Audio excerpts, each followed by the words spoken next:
The Marine Corps today says it's actively reaching out to former base residents.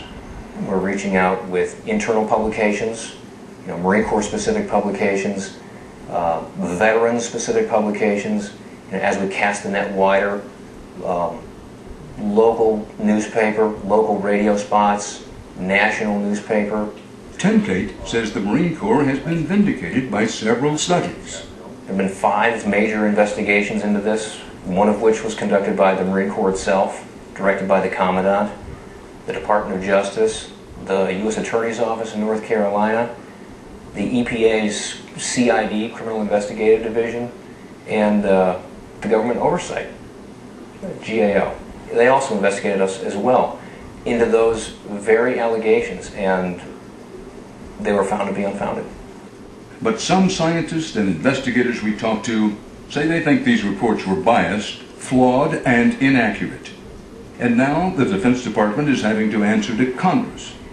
Heavy exposure to TCE or PCE is not a nice thing, and the consequences are very, very serious in terms of health consequences. Michigan's John Dingell, chairman of the powerful House Energy and Commerce Committee, is leading a congressional investigation into what happened at Camp Lejeune.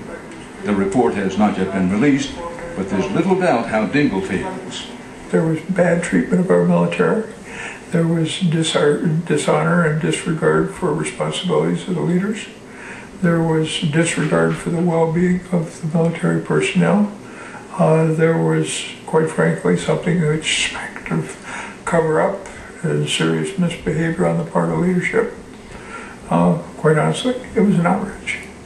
And the Department of Defense now says it's trying to contact all residents who might have been affected by this contamination. You're an expert in this. Do you think their efforts have been enough? Remember, Camp Lejeune is a major military base. It's really one of the home bases of the Marines. So the Marines have been flowing through there with their families and dependents by the thousands. And now the question is, how many of them have they communicated with? I've got to say, pretty doubtful if they've communicated with them all. When you think about what the Department of Defense did and did not do, and what the ranking people, both military and civilian at Camp Lejeune, did and did not do, how they've handled this overall situation, what bothers you the most?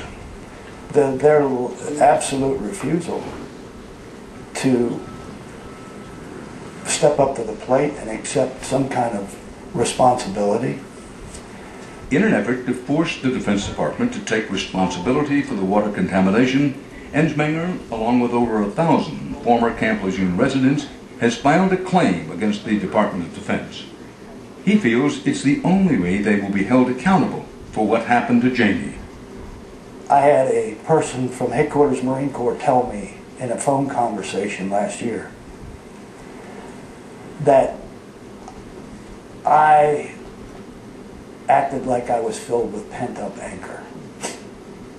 I said, you have your child diagnosed with cancer.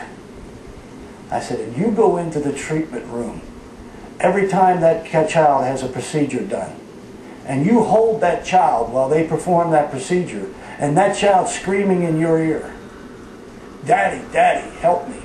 Please don't let them hurt me. And the only response that I could say back to that child was, Jeannie, the only reason that they're hurting you is because they're trying to help you. And my response to that person that made that accusation to me over the phone was, no. You people haven't filled me with pent-up anger. You have filled me with a terrible resolve to expose your misconduct, your arrogance, and your incompetence. And I said, I pray to God I will. I swear to God I will. And I will. And finally, these two notes. More than $4 billion in claims have been filed against the Defense Department by former residents of the base. The outcome of the claims is awaiting a report from the Agency for Toxic Substances and Disease Registry. That agency has contacted more than 12,000 children of mothers who were pregnant while on base during the years of water contamination. They found a number of illnesses, including childhood leukemia, at almost double the rate found among children in the general population. But the agency has yet to determine if the increased rates are due to toxins in the water.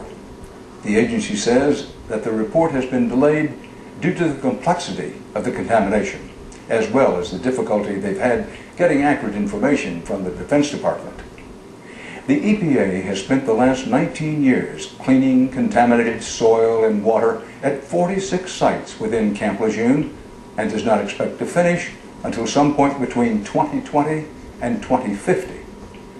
As for the more than 56,000 Marines and family members currently living at Camp Lejeune, their water is now being tested regularly and meets EPA standards.